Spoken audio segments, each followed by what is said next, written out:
दोस्तों, मेरा नाम राशिद ज़हीर है और आप देख रहे हैं मेरा न्यूज़ चैनल जिसका नाम है राशिद ज़हीर ऑफिशियल। आपसे गुजारिश है कि आप मिडिल ईस्ट की, इसराइल फ़लस्तीन की ख़बरें अगर चाहते हैं तो बराए करम मेरा दूसरा चैनल जो मैंने नया बनाया है राशिद ज़हीर ऑफिशियल 2, उसको ज़रूर सब्सक्राइब कर लें, चूँकि मुतवातिर बराबर ख़बरें इसराइल से संबंधित मैं उसी चैनल पर ज़्यादा डालूँगा। ये चैनल एक हफ़्ते के ब्लॉक के बाद दोबारा खुल गया है, तो बराए करम आप लोग चाहते हैं, ढूंढ रहे होंगे आप उस चैनल पर आ जाइए। मैं यहाँ पर ज़्यादातर देश की खबरें दूंगा, लेकिन फ़िलहाल मैं आपको बहुत बड़ी खबर सुनाने जा रहा हूँ दोस्तों।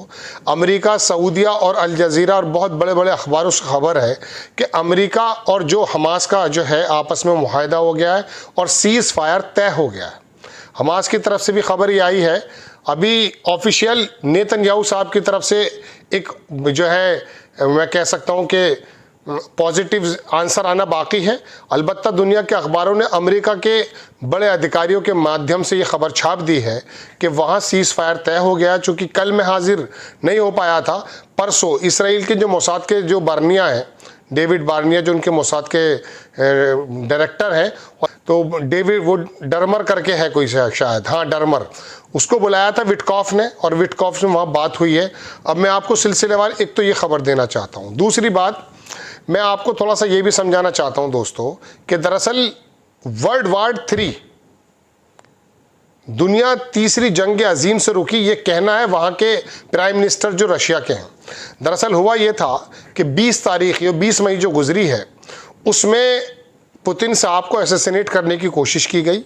21 तारीख में ये खबर बाहर निकल कर आई और उसके बाद रशिया ने मुतवातिर यूक्रेन पर हमले करने शुरू कर दिए थे। ट्रम्प साहब इसमें नाराज़ हो गए और उन्होंने कहा कि आग से खेल रहे हैं। जब ये बात कही ट्रम्प साहब ने कि, तो वहाँ के जो पहले राष्ट्रपति भी रहे और ये पुतिन साहब के क्लासमेट भी रहे, जिनका नाम मैं बता रहा हूँ, ये मैं इनका नाम था, मैं भी जहन से निकल रहा है, अभी देखकर बताऊंगा।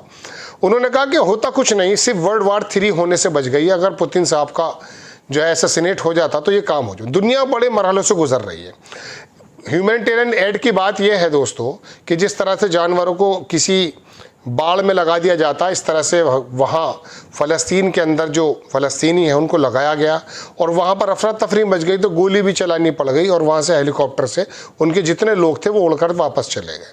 बड़े बुरे हालात हैं। कल की खबर अगर मैं आपसे कहूँ तो 40 और 50 के बीच में लोग वहाँ शहीद हो गए, उसने बमबारी की। और दूसरी खबर यह है कि वहाँ यमन में अंसारुल्लाह की तरफ जो उनका एक एयरपोर्ट था, वहाँ खड़ा हुआ था जहाज़, उसको भी तबाह कर दिया इसराइल ने, वहाँ हमले हुए हैं। और ख़बरें हैं, जुलानी साहब की तरफ से भी कुछ खबरें हैं, तो मैं आपको बताना चाहता हूँ। मैं लेट नाइट इसको रिकॉर्ड कर रहा हूँ ताकि जो ये खबरें अभी मेरे पास आई थी तो मैं आपको बताना चाहता हूँ, आप सुनते रहिए। लेकिन आपसे गुजारिश ये है कि आप अगर भविष्य में चाहते हैं कि ये तमाम खबरें मैं आपको तक देखता रहूँ, राशिद ज़हीर ऑफिशियल 2 पे ज़रूर चले जाइएगा। सिलसिलेवार में खबर दिखाता हूँ कि दुनिया के कौन कौन से बड़े बड़े अखबारों ने लिखा। टाइम्स ऑफ इसराइल की खबर दिखाता हूँ दोस्तों कि हमास ने क्लेम किया कि it reached deal with Witkoff on general framework on for cease fire waiting final response. Final जवाब का रिस्पॉन्स का वेट हो रहा है और ये फ्रेमवर्क तैयार हो गया और सीज फायर की तरफ बढ़ गए। ये टाइम्स ऑफ इसराइल की खबर है दोस्तों जो मैं आपको दे रहा हूँ। इसके अंदर लिखा कि हमास ने कहा कि it has reach the agreement with the US special envoy Steve Witkoff on a general framework cease fire deal and now awaits a final response. एक आखिरी रिस्पॉन्स की ज़रूरत है, मतलब इंतज़ार है, बाकी ये हो चुका है लगभग। अब बाकी देखिए, ऐसी खबरें आपके सामने कई बार आ चुकी हैं। TRT वर्ल्ड है दुनिया का बहुत, TRT ग्लोबल बड़ा अच्छा इदारा है। इसमें लिखा कि Hamas deal reached with US envoy on Gaza cease fire. नीचे पूरी बात लिखा है कि हमास ने कहा कि it has reached a general framework agreement with US envoy, वही बात है जो मैंने अभी आपको पढ़कर सुनाई।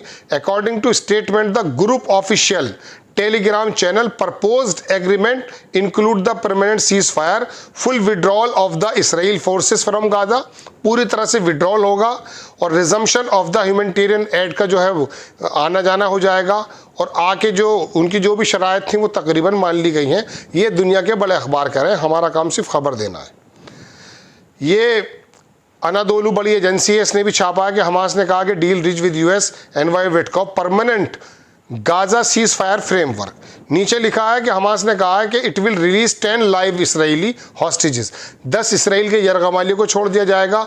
Remains of the several other in exchange agreed number of the Palestinian prisoners, और बाकी लोगों को जो फ़लस्तीनी वहाँ कैद हैं उनको भी छोड़ा जाएगा। ये खबर है, ये खबर मैंने आपको बता दी दोस्तों। अब बात यह है, ये तो हो गई है गज़ा के मुताल्लिक़ खबर। अब थोड़ा सा ये आ जाइए जो मैंने अभी आपको कहा, इसके अलावा और भी कुछ खबरें बाकी थी, वो भी देख कर बता देता हूँ आपको। ये जोलानी साहब हैं, यूरोपियन यूनियन जो है उसने इकोनॉमिक सैंक्शन हटाने की बात कही है सीरिया के पास से। ये लोग ये चाहते भी थे। ईरान की तरफ से भी खबर आई है कि वो जो, बल्कि नेता ट्रम्प साहब ने कहा कि बड़ी अच्छी बात चल रही है, और वो जो बातचीत है उनकी ईरान की और अमेरिका की जो न्यूक्लियर डील पर, वो मुस्बत किरदार अदा कर रहे हैं, आगे जा रहे हैं। प्रिजर्व न्यूक्लियर फ्यूल ये छोड़ दीजिए। दूसरी खबर देख लीजिए, यूएस प्रेसिडेंट ट्रंप ने कहा कि तेहरान वाशिंगटन टॉक्स के बारे में, we are doing very well with Iran and I think we are going to see something very sensible. बड़ी अच्छी बात है, दुनिया के लिए बड़ी अच्छी बातें हैं ये 2-3 खबरें जो मैं आपको बता रहा हूँ। ये खबर देख लीजिए, ये ईरान का प्रेस टीवी है, उसने कहा कि हमास ने कहा कि working to end the war in Gaza has reached a framework, वही बात, the propose agreement include permanent ceasefire, Israeli forces withdrawal, humanitarian aid, ये भी होनी शुरू हो जाएगी, committee to manage affair of Gaza, और एक कमेटी जो है वो गाजा को मैनेज करेगी, ये इनका कहना है। इसमें लिखा यह है दोस्तों कि द डील ऑल्सो इन्वॉल्व, इस डील के अंदर ये भी इन्वॉल्व है कि 10 इसराइली कैप्टिव जो हैं वो मैं आपको बता ही चुका हूँ। मैं बार बार अलग अलग इदारे से इसलिए दे रहा हूँ कि दुनिया के कई सारे बड़े इदारों ने इस खबर को छाप दिया है। अब वो नेतन्याहू जाने के आने वाले वक्त में क्या होगा। ये टाइम्स ऑफ इसराइल की बड़ी खबर है जो मैंने आपको बताया। Hamas says it reach framework agreement with US envoy और गाजा। ये फिर आ गई खबर दोबारा वही, पैलेस्टीन के जो रेसिस्टेंस है उसने कहा कि ये चीज़ आगे चली गई है, वही बातें दोहरा रहा है दूसरा अखबार भी। टाइम्स ऑफ इसराइल की दूसरी खबर मैं आपको दिखाई देता हूँ, यही भी वही है। अब इसके अलावा कुछ और खबरें हैं दोस्तों, वो मैं आपको दिखा देना चाहता हूँ। मैंने रात भी खबरें ली थी। टनल्स के नीचे जब नेतन्याहू साहब आए, मुझे मजबूरन ये साहब कहना पड़ रहा है क्योंकि ये यूट्यूब जो है, बस क्या बताएं आपको, कहाँ कहाँ क्या क्या वो बात कहनी पड़ रही है। लोग जब गज़ा के अंदर ऐड लेने के लिए आए हैं, एक ख़बर मैं आपको और देता हूँ। वो ख़बर ये है कि ये जो ह्यूमैनिटेरियन ऐड को डिस्ट्रीब्यूट किया गया है, 1 हफ़्ते पुरानी ख़बर बता रहा हूँ मैं आपको। इसके अंदर अमेरिका और इसराइल की ही एक कंपनी थी जिसने ये डिस्ट्रीब्यूशन किया। दुनिया के एक बहुत बड़े पत्रकार हैं, वो अपनी बात में ये कह रहे थे कि ये जो खाना आया वो मशकूक है, आप समझ सकते हैं। वो तो भूखे हैं, खा गए बेचारे, बहुत बुरे हालात हैं। तो ये तमाम बात है। दूसरी खबर यूक्रेन और रशिया की तरफ से जो मैं आपको बता रहा था, जो अधूरी रह गई बात, वो ये है कि दरअसल असैसिनेट करने की कोशिश की गई। ये 3 दिन पहले मैंने आपको कहा, लेकिन ये खबर 20 तारीख की है। इस बीच ट्रम्प साहब भड़क गए तो उन्होंने उसका जवाब ये दिया है। तो दुनिया बड़े मरहलों पर चल रही है। अभी इंडिया पाकिस्तान के बारे में आप जानते हैं कि किस प्रकार का सीज़ फायर अचानक हुआ है। ट्रम्प साहब ने वहाँ पर एक बाकायदा जमा भी किए हैं कागजात एक अदालत में कि साहब मैंने टैरिफ के चक्कर में इन लोगों का वो रोक दिया है, चीन से मेरी बातचीत चल रही है। ये एक इम्पॉर्टेंट ख़बर थी जो मुझे आपको देनी थी, सिलसिलेवार ख़बर इंशाल्लाह कल, यानी कि आज मैं जो है पूरी तरह से इसकी डीप स्टडी करके आपको शाम को एक पैकेज बनाकर लेकर आऊँगा कि कहाँ कहाँ क्या हुआ है।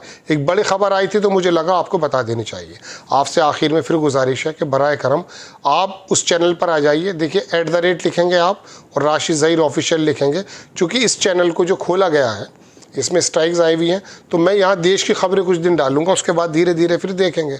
उस चैनल पे तमाम लोग शिफ्ट अगर आप हो जाएंगे तो वहाँ मैं फ्रीली थोड़ी सी खबरें डाल सकता हूँ, क्योंकि अभी वो फ्रेश चैनल है। इंशाल्लाह अगर फेसबुक पर आप देख रहे हैं तो आपसे भी मेरी एक ज़ाती गुजारिश है कि आप यूट्यूब पर आ जाएँ और @ राशिद ज़हीर ऑफिशियल 2 लिखें और आपको चैनल मिल जाएगा। इंशाल्लाह हाजिर होता हूँ नेक्स्ट टाइम खबर के साथ।